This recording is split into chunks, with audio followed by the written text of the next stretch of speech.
I am going to read you a short story, a tale of mystery and horror from American author Edgar Allan Poe. Now, I wanted to read today, and reading feels selfish sometimes, and it is that way. It is selfish, and it is intended to be so because of the copyright laws. They don't want you sharing it for like 100 years. Now, this Edgar Allan Poe book is more than 100 years old, so I am allowed to share it with you and not be selfish with it. So I tried to read The Imp of the Perverse. But you know what? I think they might have been electrocuting that man's dick. So I am not sure what the word meant, but I just said I'm going to pick another book. You know, this is a twisted author. I'm putting DNF on that one right now because there was a weird word. It was a bizarre story. I'm going to try another one. This one is The Conversation of Eiros and Charmion. That's Eiros and Charmion. And the little blurb at the top is from Euripides, I will bring fire to thee. Okay? So this is a conversation, and this is Eiros speaking. Why do you call me Eiros? And Charmion said, so henceforward you will always be called. You must not forget to my earthly name, and speak to me as Charmion. This is indeed no dream. Dreams are with us no more. But of these mysteries, Anon, I rejoice to see you looking lifelike and rational. The film of the shadow has already passed from your eyes. Be at heart and fear nothing. Your allotted days of stupor have expired. And tomorrow I will myself induct you into the full joys and wonders of your novel existence. Eiros. True, I feel no stupor, none at all. The wild sickness and the terrible darkness have left me. And I hear no longer that mad, rushing, horrible sound like the voice of many waters. Yet my senses are bewildered, Charmion, with the keenness of their perception of the new. Charmion. A few days will remove all this, but I fully understand you. I feel you. It is now 10 earthly years since I underwent what you undergo. Yet the remembrance of it hangs by me still. You have now suffered all this pain, however, you will suffer in Aden. In Aden? In Aden. Oh God, pity me, Charmion. I am overburdened with the majesty of all things, of the unknown, now known, of the speculative future, merged in the august and certain present. Grapple not now with such thoughts. Tomorrow we'll speak of this. Your mind wavers, and its agitation will find relief in the exercise of simple memories. Look around, not forward, but back. I am burning with anxiety to hear the details of the stupendous event which threw you among us. Tell me of it. Let us converse of familiar things, in the old familiar language of the world which has so fearfully perished. More fearfully, this is indeed no dream. Dreams are no more. Was I much mourned, my Eiros? Warned, Charmion? Oh, deeply, to the last hour of all, there hung a cloud of intense gloom and devout sorrow over your household. And at last hour, speak of it.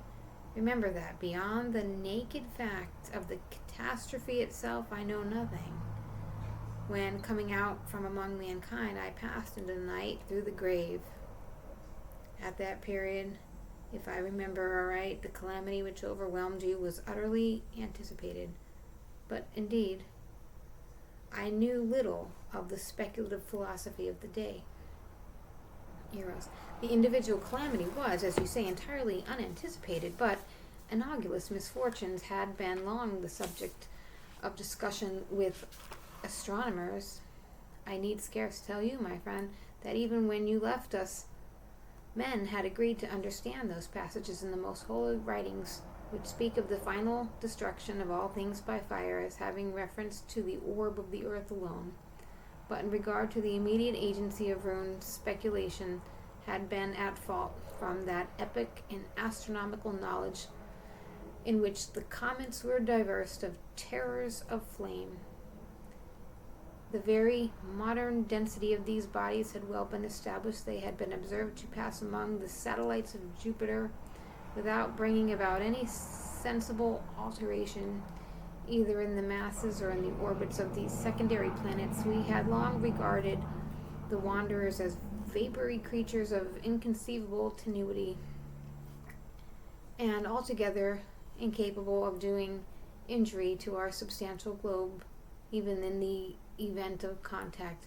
But contact was not in any degree dreaded, for the elements of all the comets were accurately known. That among them we should look for the agency of the threatened fiery destruction had been for many years considered an inadmissible idea, but wonders and wild fancies had been, in late days, strangely rife among mankind, and although it was only with a few of the ignorant that actual apprehension prevailed upon the announcement by astronomers of a new comet, yet this announcement was generally received with I know not what of agitation and mistrust.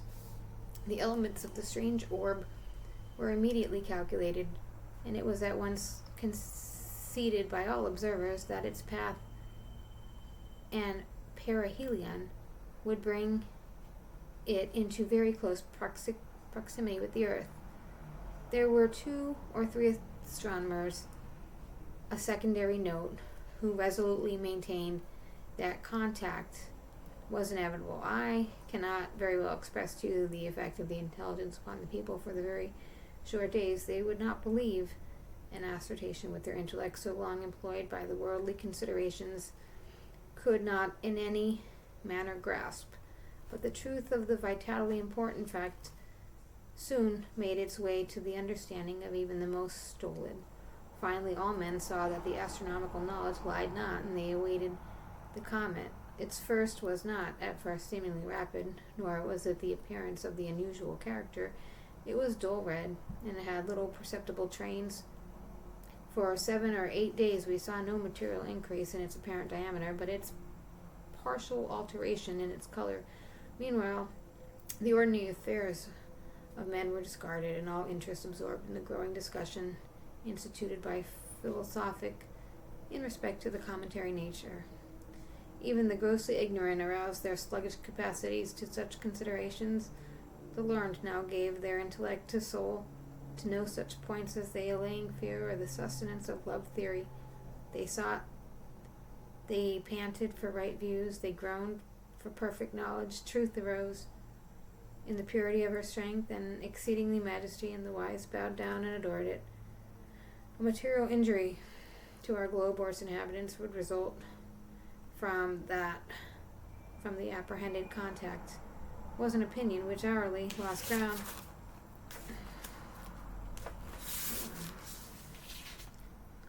Among the wise, and the wise were now freely permitted to rule the reason and the fancy of the crowd. It was demonstrated that the density of the comet's nucleus was far less than that of our rarest gas, and the harmless passage of the similar visitors among the satellites of Jupiter was point strongly consisted upon, which served greatly to allay terror. Theologians with an earnest fear enkindled dwelt upon the biblical prophecies and expounded them to the people with a directness and simplicity of which no previous instance had been known. That the final destruction of the earth must be brought about by the agency of fire was urged with spirit that enforced everywhere conviction that the comets were of no fiery nature, as all men now knew, was a truth which relieved all in a great measure from the apprehension of the great calamity foretold. It is noticeable that the popular prejudices and vulgar errors in regards to pestilence and wanderers, which were wont to prevail upon every appearance of comet, were now altogether unknown, and if by some sudden convulsion exertion reason had once hurled superstition from her throne, the feeblest intellect had derived vigor from excessive interest. What minor evils might arise from contact were points of elaborate question. The learned spoke of slight geological disturbances, of probable alterations in climate, consequently in vegetation, possible magnetic and electrical influences. Many held that no visible or perceptible effects would be in any manner produced. While such discussions were going on, their subject gradually approached, growing larger in apparent diameter of the most brilliant luster. Mankind grew paler as it came. All human operations were suspended. There was an epoch in the course of a general sentiment when the comet had attained, at length, a size surpassing that of any previously recorded visitation. The people, now dismissing any lingering hope that the astronomers were wrong, experienced all the certainty of evil. The chimerical aspect of their terror was gone. The hearts of the stoutest of their race beat violently with their bosoms. Very few days sufficed, however, to merge even such feelings in sentimentals more unendurable. We can no longer apply to the strange orb any accustomed thoughts. Its historical attributes had disappeared. It oppressed us with hideous novelty of emotion. We saw it not as an astronomical phenomenon in the heavens, but as an incubus upon our hearts and a shadow upon our brains. It had taken with inconceivable rapidity the character of a gigantic mantle of rare flame, extending from horizon to horizon. Yet a day, and men breathed with great freedom. It was clear that we were already within the influence of the comet, yet we lived. We even felt the unusual elasticity of frame and vivacity of mind. An exceeding tenuity of the object of our dread was apparent, for all heavenly objects were plainly visible through it. Meantime, our vegetation had perceptibly altered, and we gained faith in this predicted circumstance in the foresight of the wise. A wild luxuriance of foliage, utterly unknown before, burst out upon every vegetable thing. Yet another day, and the evil was not altogether upon us. It was now evident that the nucleus would first reach us. A wild change had come over all men. The first sense of pain was at the wild signal of a general lamentation and horror. The first sense of pain lay in a rigorous constriction of the breasts and lungs, and an insufferable dryness of the skin. It cannot be denied that our atmosphere was radically affected, and the confirmation of this atmosphere and the possible modifications to which it might be subjected were now the topic of discussions. The results of investigation sent an electric thrill of interest, terror through the universal heart of man. It had been long known in the air which encircled us was a compound of oxygen and nitrogen, proportion of 21 measures of oxygen, 79 of nitrogen, and every 100 of the atmosphere. Oxygen was the principle of combustion, and the vehicle of heat was absolutely necessary to the support of animal life, and was the most powerful energetic agent in nature. Nitrogen, on the contrary, was capable of supporting either animal life or flame. An unnatural excess of oxygen would result, it had been ascertained, is just such an elevation of animal spirits as we had latterly experienced. It was the pursuit and the extension of the idea which had engendered awe. What would be the total result of a total extraction of nitrogen? A combustion irresistible, all-devouring, omniprevalent, immediate, and entire fulfillment in all their minute and terrible details of the fiery and horror-inspiring denunciations of the prophecies of the Holy Book. Why need I paint, Charmion? And now, disenchained frenzy of mankind, that tenuity in the comet, which had previously inspired us with hope, was now the source of bitterness and despair. It was an impalpable, gaseous character. We clearly perceived the consummation of fate. Meantime, a day again passed, bearing away with the last shadow of hope, we grasped in the rapid modification of the air. The red blood bounded tumultuously through its strict channels. A furious delirium possessed all men, and arms rigidly outstretched toward the threatening heavens, they trembled with and shrieked aloud. But the nucleus of the destroyer was now upon us, even here in Aden.